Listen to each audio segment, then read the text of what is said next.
అక్క పచ్చళ్ళు ఆర్డర్ వచ్చినాయి కదా, మరి ఎక్కడ ప్రిపేర్ చేద్దాం అనుకుంటున్నావు?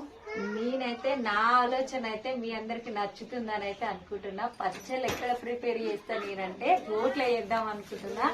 మంచిగా తోటల అడవిలా పచ్చళ్ళు ప్రిపేర్ చేస్తా నేనైతే న్యాచురల్ గా. మీరు ఇంకా ఆర్డర్ చేసుకోని వాళ్ళు ఎవరైనా ఉంటే మాత్రం చాలా మంది ఆర్డర్ పెట్టుకున్నారు. ఎందుకంటే మన దగ్గర చాలా తక్కువ పెట్టిన నేను చికెన్ పచ్చడి బయట 1400కి అమ్మితే నేను 900లకు మాత్రమే అమ్ముతున్నా. ఎందుకంటే నా కష్టం ఎంతో కొంత కొద్దిగా మిగిలితే చాలు, అంతే. నేను ఎక్కువ అయితే ఆశించి పెట్టలేదు ఈ బిజినెస్. నాకు కూలి పడితే చాలు, అందుకే తక్కువ ప్రైస్ లో పెట్టాను నేనైతే. చీరలు పోయినాయి, నిన్నైతే 3 చీరలు పోయినాయి. ఇవి సేమ్ కలర్స్ ఉన్నాయితే అని అయితే చూపించిన కదా, ఈ 3 చీరలు అయితే తీసేసుకున్నారు. థ్యాంక్ యూ అందరికైతే థ్యాంక్ యూ సో మచ్. మా దగ్గర ఆల్రెడీ చాలా మంది బుక్ చేసుకున్నారు.